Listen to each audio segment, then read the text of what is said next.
Let's do this. Now, we're making soup. Chicken.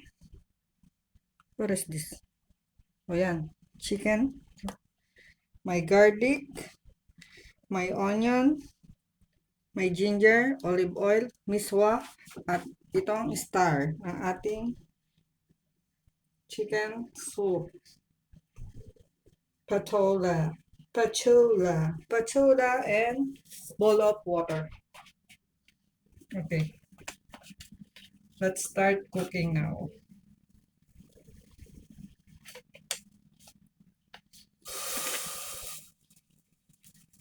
Okay, let's start cooking. First, alisin muna ang tubig sa ating lutuan. Yan. Then after, konting olive oil lang. Mga 2 teaspoon lang. Hindi maganda din ang sobra. Lahat ng sobra ay nakamamatay. If you eat too much, kill you. If you...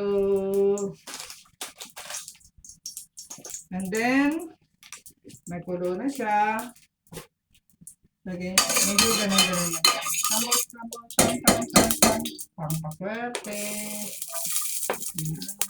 Lagyan na natin si garlic, onion, and ginger all together. Huwag na yung ayoko ng long process dahil no editing. No edit. And wait, I will put a 2 pieces of egg.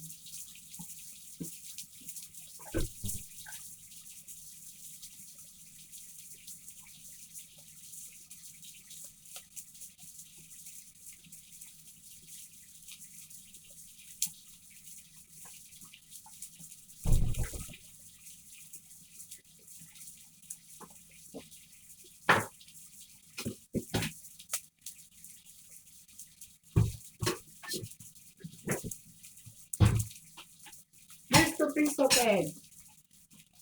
Now, okay, medyo brown because I'm hungry like lion. Ilagay na natin si patola. Yan ang patola. I don't know what's in English. I forgot in my grocery. Yan. Ilagay na natin si patola. Actually, pwede nyo lagyan ng chicken or shrimp, but for me, egg only. Typical. Budget meal. Yan.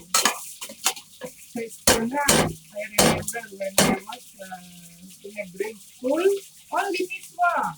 Garlic, onion, and maraming tubig. Super daming tubig. Pinikapagulo nga na. Lalagyan lang ng betchi, Ajinomoto. Wala pang magic sarap nun. Wala pang mga, I don't know kung may cubes na. Pero, sa school, walang cubes. Kasi,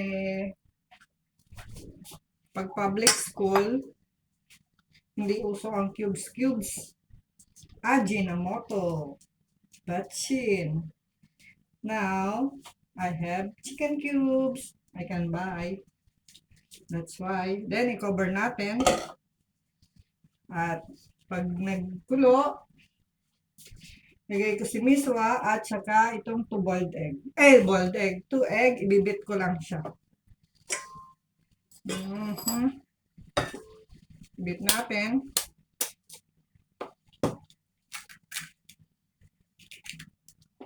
Yan ang aking sahog. Simple lang. Sa school nga, walang ganyan. Miswa lang. Ewan ko kung nag-elevate na sila. Binibili pa yan. Ako, pinagkakaguluhan. Pawis-pawisan pa kami. Yung iba, uhug-uhug pa. Kasi kami, uhug-uhug pa. Diyos ko, day. Kahit kainitan,